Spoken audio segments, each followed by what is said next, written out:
На љубителите на домашни миленици им се забранува да ги шетаат кучињата во училишниот двор и на игралиштето кај гимназијата Лјупчо Сантов. Раководниот тим на училиштето во соработка со полициската станица Кочани деновиве постави табли на кои пишува забрањето шетање кучиња на игралиштето кај гимназијата Лјупчо Сантов и во училишниот двор. Поставените табли се однесуваат на собствениците на кучиња кои секојдневно ги шетаат и пуштаат своите миленици да се истрчат во училишниот двор, а после тоа техничкиот персонал има полни раце работа бидејќи треба да го исчисти изметот што го оставаат кучињата за да можат учениците игралиштето да го користат за спорт и спортски активности.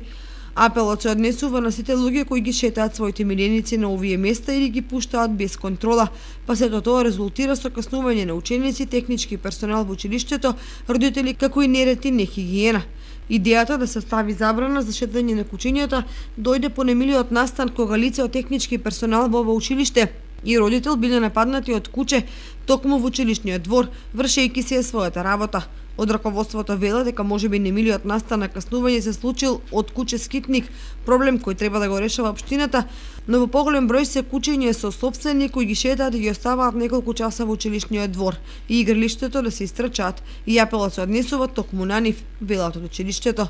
Поради ваквата ситуација, директорот Христоф и преку медиумите даде апел до собствениците на кучињата да не го користат спортското игралиште за прошетка на своите миленици, а за ваквата одлука доби поддршка и од полициската станица во Кочани.